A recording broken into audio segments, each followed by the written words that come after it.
Sales and marketing requires a lot of thinking, time investment, money. It's a lot of work. So it makes sense for us to know what activities give us the most gains whilst also costing the least, minimizing expenses, right? That's how we become profitable. I want to explore what the best conversion tactics are, and I want to rank them in order for you. I've done that. That's what this video is about. Let's go through it.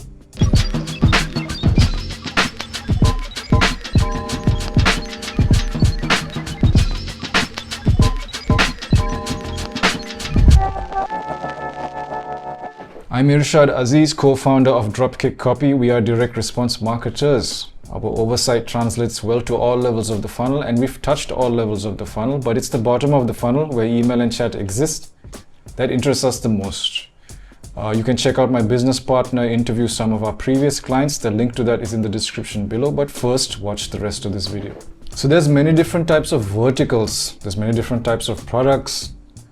People at various stages of the buyer's journey. There's multiple stages of buyer's journey. You know, who's to say which tactic is best at any given time? There's so many things you could be doing, right? What type of guidance is out there? It's really very simple. Whatever your product is, there is a buyer's journey there going on, right? The thing that matters the most in your sales and marketing, the objective, is to move them down the stages of the buyer's journey. That is called a conversion. When you're able to move somebody from one stage to another stage, you've converted them, and you have to keep converting them all the way down to the stage of purchase, and even after purchase. You want to convert them into becoming people that are retained, and even advocate for your brand, right? So the sales and marketing tactics that help conversions happen are going to be the things you need to prioritize, but not all sales and marketing tactics are equal. Some are more impactful than others. So I was able to research this and put together a ranked list. I'm going to go over the ranked list right now, just so you know it's subjective, but I think I'm more or less on the money with this. Right at the top is reviews and testimonials. Everybody it's intuitive when you think about it. If you see great reviews, you're going to like, yo, I trust this thing now. Like, so many people have said positive things about it, right? So you'll find a common rule of thumb, you need to get at least 5 positive reviews somewhere presented to the people of whatever the thing is you're selling. There's a magic number. For some reason, after like 5 reviews is that sweet spot, wherein if you have 5 positive reviews, there's a 200%, 300% increase in those people reading the reviews going towards becoming an actual customer purchasing your product. So reviews, very powerful. Ranked second is having a sort of chat-based response, and I think that includes also personal response, somebody responding on the phone basically. Having sort of a WhatsApp system for receiving inquiries set up. That can boost leads by 44%, specifically mobile leads. You would have a certain number of leads coming to you without the WhatsApp setup. But the moment you have the WhatsApp chat messenger service set up, it's going to jump. The mobile leads are going to jump by about 40%. The other thing to remember, once you have that thing set up, you're going to be possibly closing leads faster. Email's a bit slow in that sense. It takes time for people to respond back and forth. A sale that would take a week might close within 72 hours when you have chat messenger services set up and somebody actually responding on the phone. So that's why it ranks so high. Ranked third is scarcity and urgency messaging. What that means is you got to put the idea out there that there's a deadline, there's limited stock. So when you send messaging out there that there's scarcity, and you create scarcity and urgency, that can have this result where 44% more people are ending up at the cart and checking out with your product. So that's an important tactic as well. The other thing is product recommendations. People like to discover products that they would like.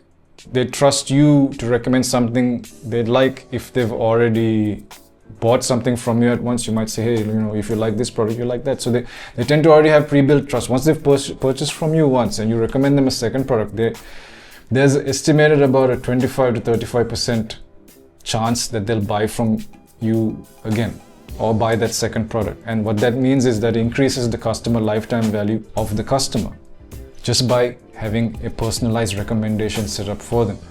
right? The trick is for it to be personal. That's why this whole sort of, you see on the landing page is that element where say, if you like this, you like that. That gives them the sense that that's a personal recommendation, right? It doesn't necessarily have to be that page element itself that does this. It could happen in other ways, but people want product recommendations all the time. They want to find good products. They have trouble finding good products.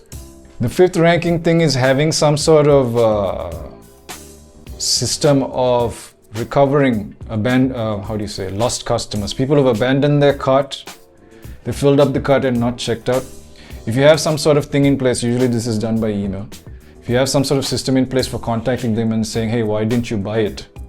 You can recover about 15% of orders that would have otherwise not gone through. That's powerful too. That's ranked 5. Ranked 6 is this kind of one-click checkout kind of thing. I think Amazon is the one that made it popular. I don't know if they pioneered it, but one-click checkout is a thing because it increases completed orders by about 30%. So if you can have frictionless checkout, that's a big deal. That's going to impact your bottom line a lot. Rank 7 is this idea of visual presentation, 360 tours. It can increase inquiries by up to 80% sometimes. It depends on the type of product.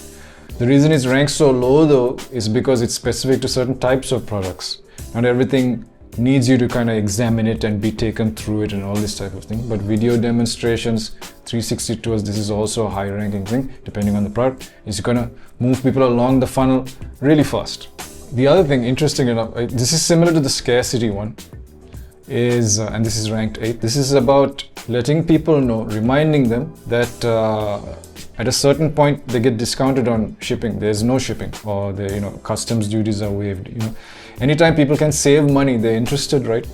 So you just need to remind them that that is the case. The moment you remind them that is the case, they'll be more willing to add that second or third item into the basket. The thing that they wanted to buy, but the bill was getting too high. If you say to them, look man, if you just add 1 or 2 more products, you're going to get discounted so much on shipping. Why don't you just do it? That causes more conversions on those specific products.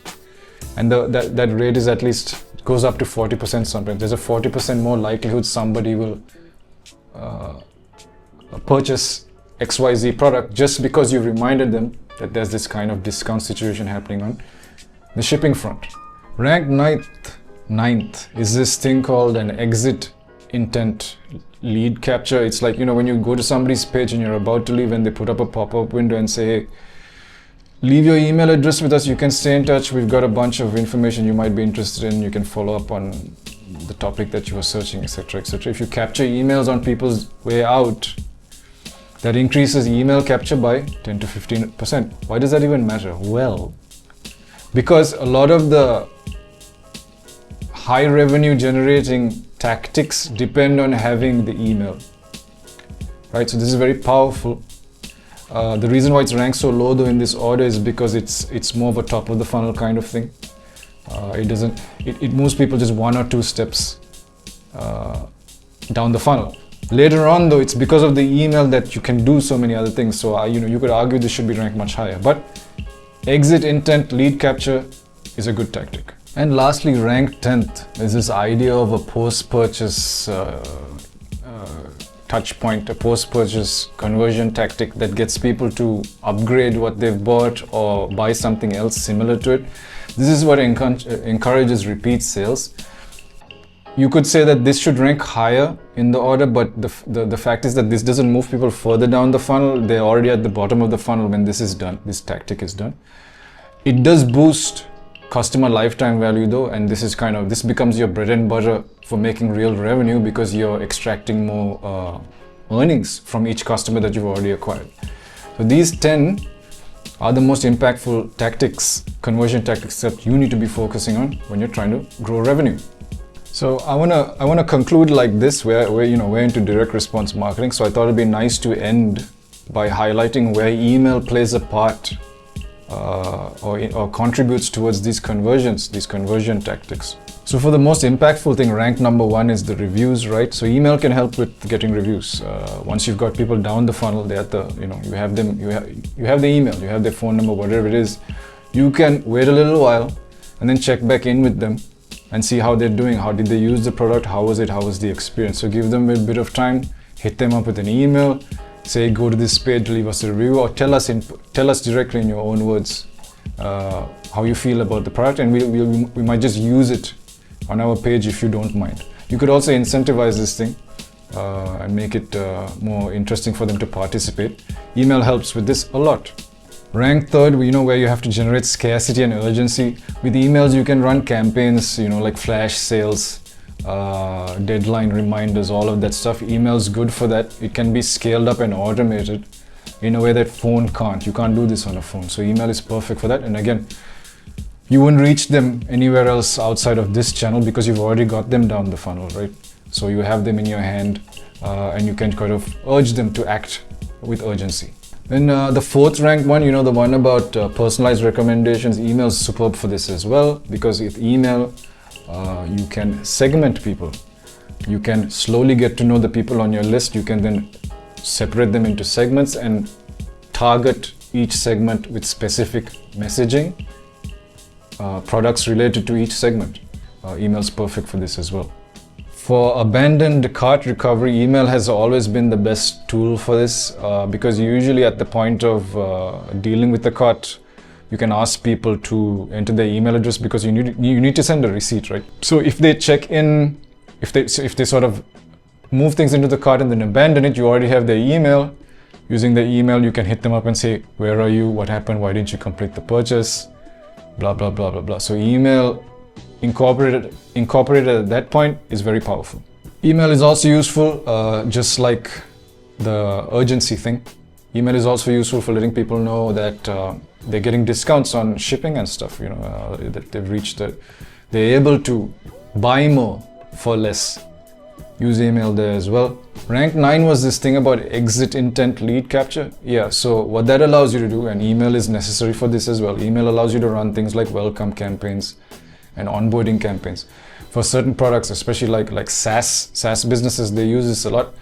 It's important for them to retain users and get them to their first win as fast as possible. Otherwise, they will not continue paying the subscription. So a welcome sequence is an important tactic. It gets people familiar with the product fast and gets them to achieve what they want to achieve. Without this, you just get people to subscribe to your app, use it, and then maybe they never achieve anything out of it, and then they churn out and you won't even know what's happening. So businesses are proactive about it. They have a welcome series involved. And then lastly, when you're trying to upsell and cross-sell, again, email comes into play. You check back in with them. Hey, we've noticed you've been using the product for this long. Would you like to subscribe to, would you like to pay for a higher tier of the product? Would you like to try this product instead of that? All of this is happening by email. The reason why all of this is done by email as opposed to phone is because phone is a channel where you can't keep contacting people all the time. It's difficult to scale that type of communication too. So you might be going back and forth with them for a week, but a month from now, 2 months from now, 3 months from now, you can't be on the phone with them, chatting them, hitting them up. It kind of rubs people the wrong way. They'd much rather you reach them by email. You see what I'm saying? So email fits really well when using all of it, when trying to kind of, implement or deploy these tactics. I think at least 6 out of the 10 tactics can benefit from email itself. So that's how email's used.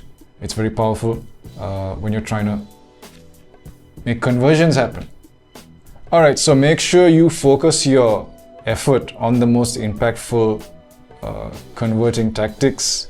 Remember to deploy email well and capture emails first and foremost, because once you capture emails and capture phone numbers too, that's what allows you to deploy these tactics. If you're not doing that, you're not going to be able to use these things. You're not going to be able to move people down the funnel. All right, it's a different case if it's like a low friction type of product or a cheap product. People just want to know that it exists and then buy it, right? So that you might not see much email going on, but again, if they know that the product exists and they go to the cart page and then they abandon the cart, email is still involved there, and that's a very effective, this is what you call the abandoned cart sequence is super effective as well. You can boost completed purchases by 10 to 15%, something like this, right? So use it or you lose it. That's basically it. That's it for this video. Take it easy.